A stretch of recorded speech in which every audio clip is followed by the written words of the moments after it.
I knew before I even went to college that this was a priority to me. I didn't know exactly where. I knew Spanish, so a Spanish-speaking country was probably going to be my best bet.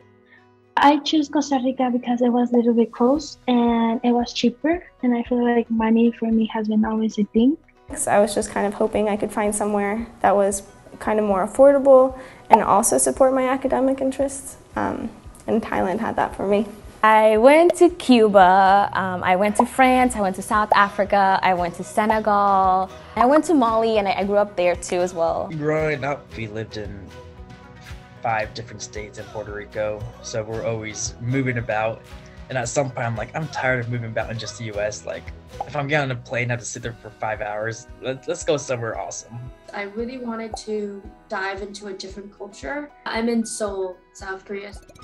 I think when you're able to know a different culture, know a different language, know a different way of being and a different way of living, it really broadens your horizon.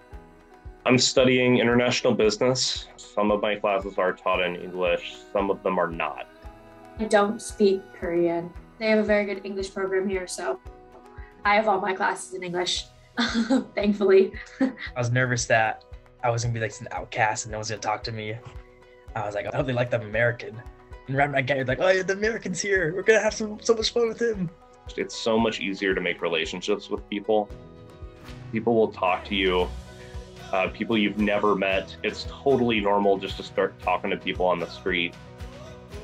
I'm also first generation, and I have a pretty large family, and none of my siblings went to college. Hannah's the study abroad advisor, and she was the first person I met in the study abroad office. She has helped me through my whole process.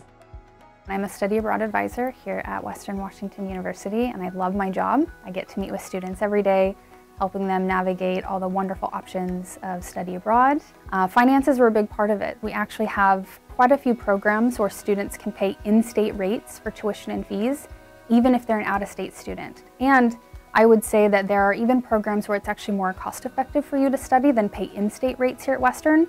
We do offer that full circle experience, so before they go, offering them support when they're abroad, as well as when they come back. I do a lot of scholarship coaching and advising for students. I actually love that. Come talk to us, at least be informed of your options, and decide if it's something that can work for you. You never can fully realize the experience until you're here. You are really obviously pushing yourself outside the boundaries in your comfort zone, but you make pretty deep connections. Before studying abroad, I kind of lived in Washington and Oregon my whole life. I didn't really see outside of that bubble. Everything is so centered in America that we forget the world exists. I've lived in Washington my whole life. How can I possibly know that that's the place I want to be if I've never experienced something different?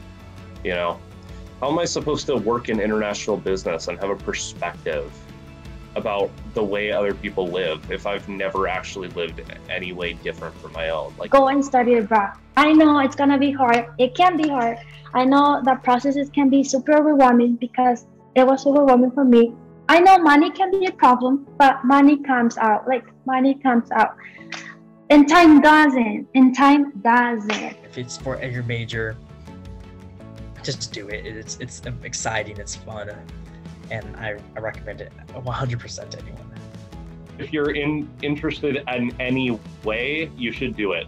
And not only should you do it, but you should probably do it for longer than you think you actually want to. I haven't seen anyone regret it. It just gives you a better global understanding, and you'll meet people around the world that go through the same exact things as you, and it's really comforting. I would say you're here for 4 years. You're paying $24,000 a year. Don't let you be the biggest stopper of your success. I'm not gonna limit myself, and I'm not gonna let others limit me. It's so good. You learn so much. You learn so much from yourself.